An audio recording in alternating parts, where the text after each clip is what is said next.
Okay, Virgo, welcome. Welcome, Virgo, to your weekly reading that's also timeless, Terra Firma Thursdays for you, my friends. So happy you're here. If you're returning, welcome back. Thank you so much. If this is your first time, welcome. Thank you for trusting me with your time here. We're going to kick things off with a Rumi quote and dive into some oracle and do a little tarot. We'll hang out, get some insights, and yeah. Let's enjoy. Let's enjoy together. What does Rumi have to say today? Your heart is a field of tulips that cannot be touched by age. Your heart is a field of tulips that cannot be touched by age. Virgo, that's interesting. That's interesting to me just because of the stereotype of Virgo, right? Being appreciators of aesthetic perfection. If you catch my drift. It's so true though. The inner world, the heart is, in a sense is ageless. Although I would say that we are often persuaded by time because we gain insight and wisdom, through our experiences, and that can shift us in some ways. But your heart, metaphorically here, of course, your heart is your true disposition. And yeah, so it's beautiful, isn't it? I mean, yeah, that's that's the gist of it. But we'll get a little more clarification here from the Moonology and see what maybe we need to pay attention to in regards to the matters of our hearts. All right, we've got first quarter moon in Capricorn. Unleash your kindest self. Okay. Love that. New moon in Sagittarius. Focus on the positive. Okay, interesting. And we've got full moon in Scorpio. Breathe through the tension. Okay. Well, it looks to me that some of you may be going through some kind of conflict with somebody. Could be work, it could be relationships, it could be lots of things, but there seems to be something of a tension because you're being called to kindness, to focus on the positive, and then to breathe through the tension. It's like, well, what is the tension? If it's a conflict with somebody, it gets very, very easy to start to get defensive and start to put up walls and get, somewhat hostile as a defensive measure. But there's positives. There's two sides to every coin. And so whatever it is that's going on, there is a positive that needs to be, focused on, frankly. Forgive me, I don't know why I'm losing my words all of a sudden. But then, with that call to kindness, I think that's really the key to helping you through the tension, is to focus on the positive and find your kindness that you have. It's deep within your heart, and you know it. So wherever that kindness is at, it's being called to the front lines of this conflict. Okay, the underlying here is last quarter moon in Aquarius. Reflect on your priorities. Right. Within a conflict like that, I guess what comes to mind for me is like, yeah, what is the priority? Is the priority to win an argument? Is the priority to be right about the situation?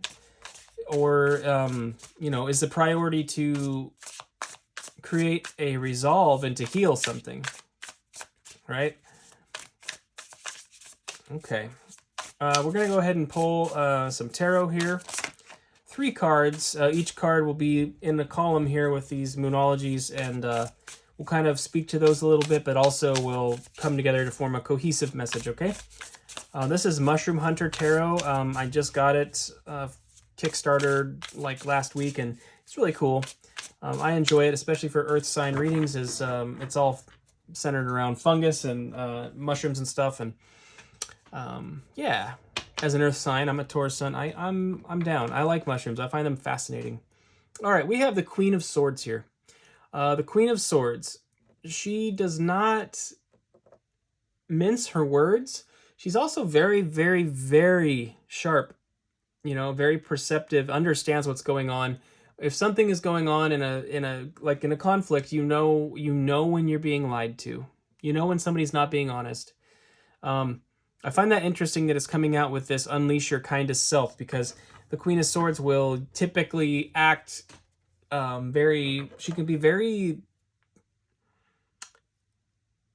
aggressive with calling those things out. So there could be that. It's like something. It feels like maybe you're kind of in that energy, the Queen of Swords energy, with the roughness, and maybe that needs to be dialed back a bit in the context of this other card, Unleash Your Kindest Self. But we'll get a little more information here. Card for your focus on the positive. We've got Queen of Wands. Okay, we got two different queens here. We got air and fire. The Queen of Wands is very, very confident. Very, very confident. Knows what she wants. Has confidence in herself. Is determined. And also has some luck on her side. The black cat is actually a symbol of good luck. Those are coral mushroom behind her, though. That is really cool, seeing the throne of coral mushroom. I like that a lot. Okay, so Queen of Wands. I like that combination. That's quite, that's quite a combination, those two energies. But focus on the positive. Queen of Wands. New moon in Sagittarius. It's also fire, by the way. So, you know, maybe some of you have Sagittarius placements. I don't know. But focusing on the positive is that confidence, like confidence in yourself, confidence that you can resolve the situation, confidence that you can resolve the situation in a way that actually brings about something amicable for both of you, you and the other person or the other situation. And then breathe through the tension. We have the King of Wands. The King of Wands is persistent in the face of adversity, very steady, master of his passion. And so the passions that he has do not override his abilities to think clearly, to be rational, and to be, what's the word I'm looking for here? Goodness sakes, my brain is falling out of my ear today. To be methodical, okay?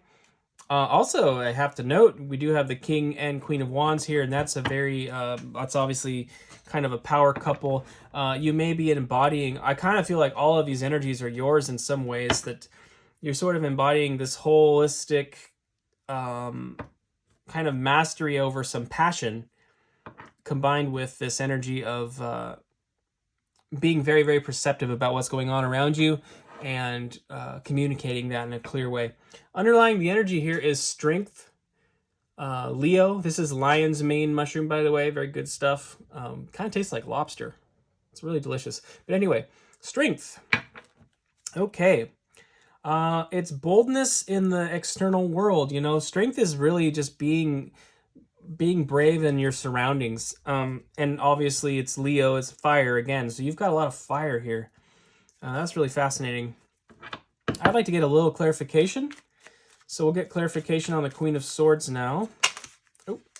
Oh goodness. Okay, well that one was out, so we're taking it.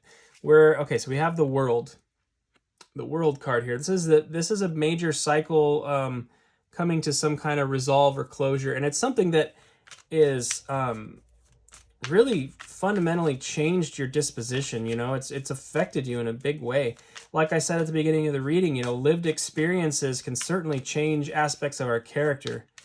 And I think it's been a refining process for you, Virgo. You're coming out of something or finishing something up here that's really affected your outlook on the world and the way that you navigate the world. All right, we've got the Star. Yes, indeed, the Star. Your wish upon a star, your manifestations, your dreams, you know. Also, you are the star of your own show. And what that means can vary wildly from person to person, but there is a healthy version of that, and there's a very unhealthy version of that. Yes, you are the star of your own show. However, are you a gracious star? Are you somebody who operates with the confidence that your dreams are coming true, that you're drawing in your manifestations in a very effective way? Are you confident in that, or are you reacting and being very petty with people because you feel entitled to being a star? No, those are two very different things. Now, the way this reading is going, I believe it's the former. I believe that you're operating as a very graceful star here, because there's, especially with the Strength card and the King and Queen of Wands, it seems very clear to me that you've got some control over your passions, and so I don't see you overreacting and being crazy with people. But it speaks to your dreams. And look at this, the Four of Wands. The Four of Wands, a card of happiness, celebration, joy. This is, and it's also a card that can represent marriages too and partnerships. So having the Four of Wands here with the King and Queen of Wands, definitely this situation is leading to happiness. So if you are in a conflict currently with your partner, the resolve is going to bring a lot of happiness, okay? So that's very specific, but those of you that are currently with somebody and you're having problems, there could be a potential resolve here that's very happy. But it requires kindness. Definitely. All right, let's get some clarification on the Queen of Wands here for you, Virgo. Oops, how many cards? Too many cards, okay. All right, let's see here. All right, we got the Ten of Pentacles. Wow. Okay, Ten of Pentacles. This is very, very positive so far. We've got the Ten of Pentacles. That's your legacy. Hello. Boy, my hands are getting really fumbly here. I don't know what's going on there. Okay, we've got, okay, the 10, excuse me, goodness sakes. We've got the 10 of Swords here. This is a finality, something coming to an end. And you do have the World here, so you have the 10 of Pentacles, the 10 of Swords, and the Emperor. Okay, the Emperor is Aries, by the way. This is also fire. Now, what I'm seeing is that there may be an external ending of some kind happening here, but it's something that's actually bringing you towards your legacy, towards your ultimate happiness. It's bringing you into a power that you previously didn't necessarily have. And it's also bringing about an opportunity for you to, maybe even meet that person. You may be meeting an emperor, perhaps. Now, the way I read typically is it's all pretty introspective. I associate most cards with the person I'm reading for unless there's a call to the otherwise. However, a call to the otherwise? What kind of language is that? Anyway, I kind of feel like it's actually bringing you into that status, though, because you are learning how to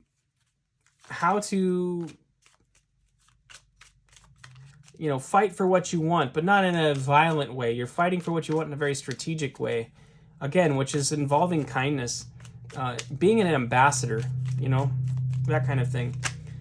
So we're clarifying the King of Wands now. We have we have all three. Okay, perfect. We have the Three of Wands. This is a portal, right? This is a portal taking you to a different place. There's something off in the distance here on the other side of this that is where you want to go, and you're equipped to do so. It's also a card of collaboration, however, the Three of Wands. So there could be somebody you're meant to do this with. And I think that's a big key here to this conflict as well, is that you probably are realizing that you and this other person really have dependence on one another. This does look like there's some partnership going on, and maybe there's just been challenges within that partnership. We do have the Two of Swords here. There is an impasse. There is again, a conflict, right? The two swords are crossed and it's preventing forward motion. Now, the way to resolve this is, again, to find a workaround, to be creative, think outside of the box. And in this case, swords being communication primarily, and the thought life in tarot, it's like your kindness, again, unleash your kindest self. The kindness is what's going to get those swords to be lowered, Again, ambassador comes to mind.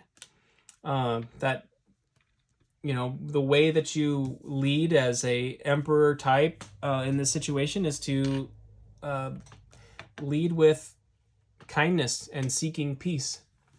You know, we see that in the world right now too. It's like if we look at our world leaders, the ones that are rattling sabers and being aggressive are they're being ridiculous. Is it helping anybody? No, of course not. Of course not. No, peace should always be a priority. And then we have the Five of Pentacles here. There is a fear of loss. There is a fear of monetary loss. Five of Pentacles being half of 10 of Pentacles that we saw earlier. I guess there is maybe a piece of information here that is very specific for somebody, but this could be regarding a marriage that's coming to an end.